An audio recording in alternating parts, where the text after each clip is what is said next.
Salut les Français, moi je m'appelle Nicolas Meurillon, j'ai la chance d'être expatrié en Chine du Sud et à Hong Kong depuis 2006. Je suis designer industriel, je suis aussi auteur de SF. Euh, et puis voilà, avec cette épidémie, cette crise, faut qu'on se serre tous les coudes, tout bêtement.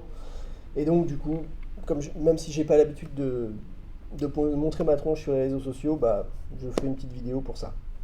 Euh, on doit tous soutenir en fait ceux qui sont en première ligne, notre personnel médical, euh, tous ceux qui font de la logistique, de l'approvisionnement, qui vous encaissent aussi pendant vos ravitaillements, tous ceux qui font aussi qui s'occupent des télécommunications, qui fait qu'on n'est pas complètement coupé du monde.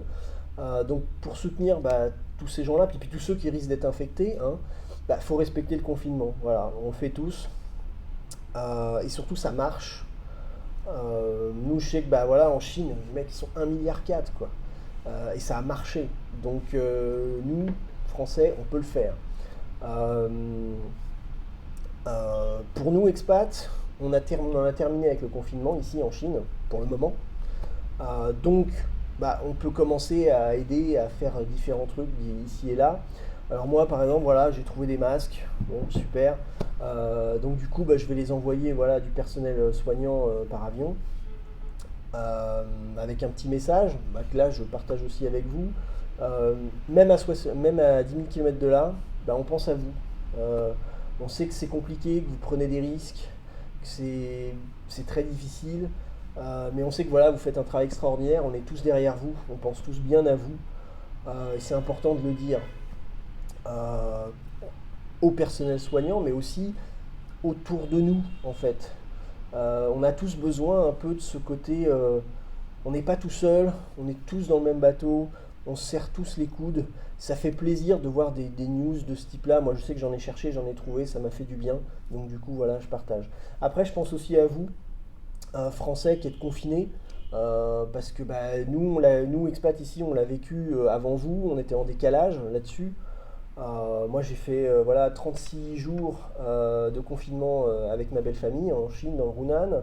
Ensuite, quand on a eu le droit de sortir, donc très encadré, d'un point A à un point B uniquement, on a pu rentrer chez nous. De là, on a fait 14 jours de confinement, comment dire, très strict. Et tout ça pour dire, ça marche, donc faites-le.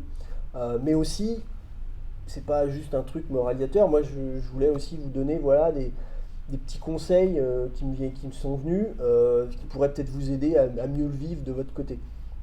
Euh, le premier point, c'est tout ce qui est télé. Et là, quand je dis télé, c'est pas que les news anxiogènes. C'est la télé, évitez de trop la regarder. Parce que c'est quelque chose face auquel vous êtes passif et surtout, il est très facile de continuer à penser à autre chose, à avoir une nouvelle qui vous trotte dans la tête, à vous inquiéter pour ci ou ça. Donc, évitez ce côté télé trop. Moi, je regarde la télé aussi, hein, y a pas, le but c'est pas de taper sur la télé, mais faites aussi autre chose. Vraiment, lisez. Ça c'est un des premiers points. Alors je ne vais pas vous faire de recommandations de titres, hein, en plus ce serait con, on aime tous des choses différentes. Donc peu importe ce que vous lisez, tant que ça vous plaît, mais lisez. Alors vous pouvez lire comme quelque chose de très rapide, voilà, vous êtes pris par le rythme, le suspense et tout, ou alors au contraire, vous choisissez une façon de lire ou un type de lecture vraiment qui vous détend. Vous êtes là, mode cocooning, vous avez votre thé, votre petit chocolat, la musique qui va bien. Vous ménagez un espace de respiration, une bulle, et ça fait vraiment du bien. Faut couper tout ce côté anxiogène que vous avez en permanence et ce côté contrainte. Il faut prendre des moments pour soi, vraiment. Et la lecture, pour ça, est idéale. Vous allez vous évader, voir d'autres univers.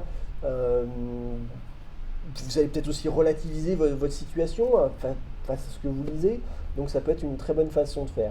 Un autre truc, ça va être tout ce qui va être jeux vidéo. Donc là, dans quelque chose de beaucoup plus actif, mais pareil, immersif, qui vous force à réfléchir, à monopoliser votre cerveau et donc à ne pas penser au reste. C'est important. Ça peut être une bonne façon. Même si le jeu vidéo, c'est peut-être pas votre truc de manière habituelle, si vous y avez accès, essayez. Vous n'avez rien à perdre. Ça peut être une bonne façon. Ensuite, il y a aussi tout ce côté très un peu psychologique en fait du confinement. On le subit, on l'a pas choisi, c'est chiant, ça bouscule toutes nos habitudes, c'est certain. Mais donc une petite astuce, c'est vraiment mental, c'est d'essayer de se dire, on va prendre le contre-pied de ça et on va se dire, par exemple, moi je me dis, allez, je le choisis et je le fais pour les autres. C'est-à-dire que je passe de quelque chose qui m'est imposé et qui est une contrainte, alors qui reste une contrainte parce que c'est un sacrifice, mais dans sa tête, on se force, même si c'est pas vrai, à se dire qu'on le fait pour les autres. Donc du coup, on transforme quelque chose d'imposé et de négatif en quelque chose de choisi et de positif. Ça peut aider aussi à passer ce moment un peu compliqué. D'autant plus qu'on ne sait pas toujours combien de temps ça va durer, etc. Un autre point, c'est aussi, donc là c'est vraiment le bouleversement de nos habitudes. D'habitude on n'a jamais de temps. Et là tout d'un coup on en a presque trop. Du coup c'est de se dire, bah, essayons d'utiliser ce temps-là de manière utile, intéressante. Moi je trouve que ce serait dommage que en sortant de confinement on se dise bon ok on a respecté les consignes mais bah, j'ai perdu énormément de temps. Alors, moi, de mon côté, tout simplement pour être ce que j'ai fait, moi, et sans aucun mérite, parce que pour le coup, moi, c'était facile, l'idée, elle était toute trouvée. Voilà, moi, j'ai écrit. Voilà, parfois 12 heures par jour, j'étais sur le tome 2 des Gémonies Galactiques, donc j'ai passé mon temps à écrire. Euh, donc, du coup, quand je suis sorti du confinement, bah, j'ai respecté simplement les consignes, donc rien d'extraordinaire, mais voilà, j'ai fait ce qu'il fallait.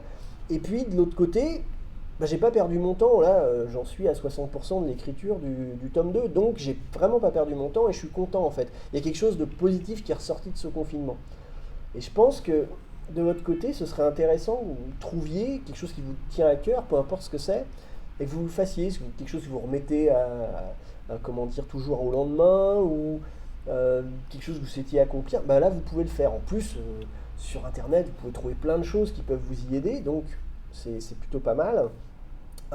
Donc voilà, j'aimerais que vous partagiez comme ça un peu la vidéo, mais surtout vos commentaires. Ce serait intéressant de partager ce que vous êtes en train de faire, qui vous tient à cœur, ou comment vous vous apprêtez à commencer à faire et qui vous tient à cœur pendant ce confinement. Parce que parfois, c'est les idées qui manquent.